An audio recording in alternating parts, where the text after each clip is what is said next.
Eu fiquei 25 dias sem Instagram e foi uma das melhores coisas que eu fiz. Sem querer parecer clichê, mas eu usava o Instagram como uma fuga da minha realidade.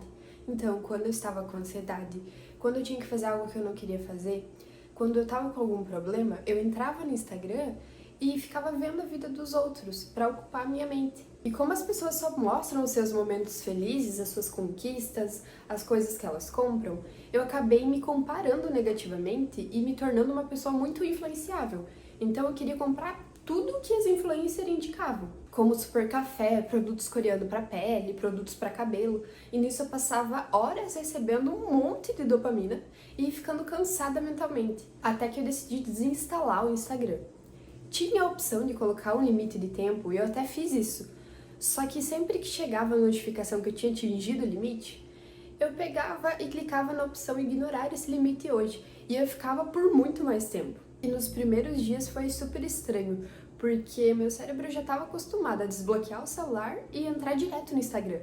Tanto que nos primeiros dias, inconscientemente, eu desbloqueava o celular e ia direto na pasta onde ficava o Instagram. E quando eu percebi, eu fiquei bem assustada, porque a gente começa a fazer as coisas por impulso, que a gente nem percebe. E teve dias que eu fiquei com vontade de entrar para ver como que tava a vida das pessoas que eu seguia, mas eu me contive.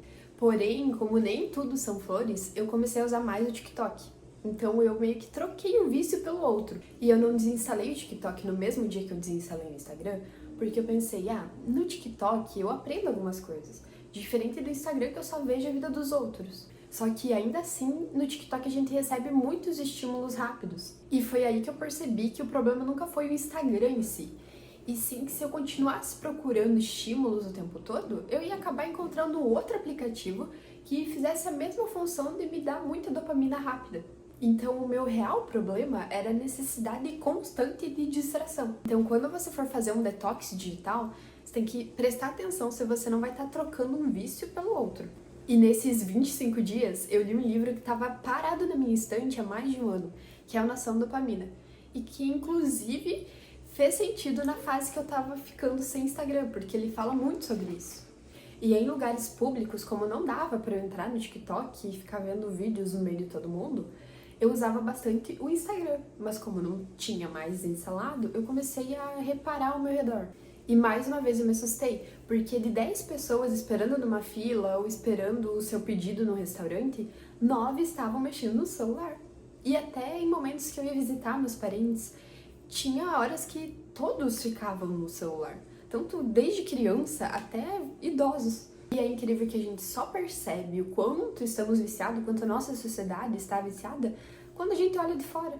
Porque enquanto a gente está viciado também, a gente não tem essa noção. E eu digo que ficar esses dias fora do Instagram foi uma das melhores coisas que eu fiz, porque eu comecei a me tornar uma pessoa mais grata. Porque eu percebi que eu não precisava ter a vida perfeita do Instagram e viajar 10 vezes por ano.